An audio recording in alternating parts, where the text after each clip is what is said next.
जी पहले अपनी पार्टी को तो बचा लें, और इस बात को पूरे प्रमाण के साथ मैं कह रहा हूँ। कब आखिरी बार आप लोग देखे थे कि मुख्यमंत्री जी अपने पार्टी के विधायकों को, अपने सांसदों को बुलाकर वो बैठक करते हैं? ये कहीं ना कहीं उनके डर को दर्शाता है।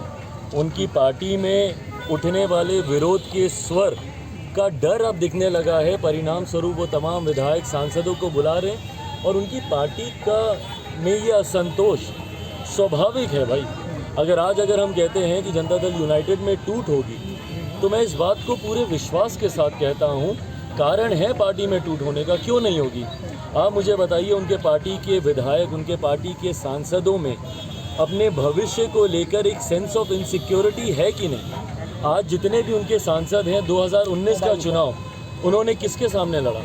उस वक्त के महागठबंधन के नेताओं के सामने चुनाव लड़ा, जिसके साथ आज ये लोग गठबंधन में हैं। 2020 का चुनाव जो इनके विधायक जीत कर आए, किसके सामने जीत कर आए? 2020 में जो महागठबंधन था, और उस वक्त मुख्यमंत्री नीतीश कुमार जी एनडीए में थे। तो आज लोकसभा की सीट हो या विधानसभा की सीट हो, एक एक सीट पे जब उसी महागठबंधन में कई दावेदार हैं, तो ऐसे में एक अविश्वास का माहौल मुख्यमंत्री जी के दल में है, उनके नेताओं में है, अपनी अपनी सीट को लेकर।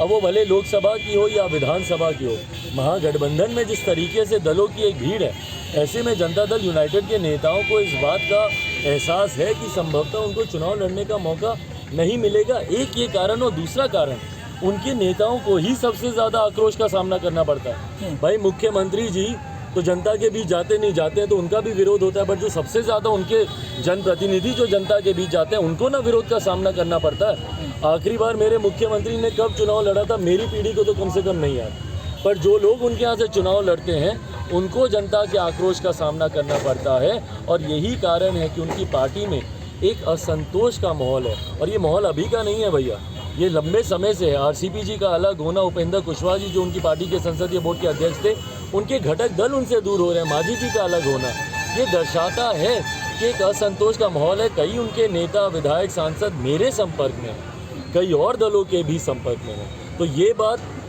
पूरी सत्य है कि वो दिन अब दूर नहीं जब बहुत जल्दी, जिस तरीके से महाराष्ट्र में हम लोगों ने देखा, वैसे ही मुख्यमंत्री नीतीश कुमार जी की भी पार्टी में एक बड़ी टूट होगी। चाचा ने आपको धोखा दिया था, पार्टी टूटी थी, अब एक महाराष्ट्र की घटना है, भतीजे ने चाचा को धोखा दे दिया है, तो इस कैसे लेते हैं इस घटना को जो पार्टी टूटी है महाराष्ट्र में? भाई इसको लेने की बात नहीं है, हर कोई अपने अपनी सोच के हिसाब से राजनीति में फैसले लेता है। समय बताएगा किसका फैसला कितना सही रहा। हर किसी ने, जिसने भी पार्टी में टूट की, उनका भविष्य क्या रहा, जिन्होंने भी अपने संस्थापक नेताओं को धोखा देने का काम किया, उनका भविष्य क्या रहा। और ये कोई पहली या आखिरी घटना नहीं है, इतिहास में भी कई बार ऐसा हो चुका है और भविष्य में भी ऐसा होता ही रहेगा। तो ये नेता पे, उनके सोच पे निर्भर करता है, इस पर कोई टिप्पणी करने की ज़रूरत नहीं है।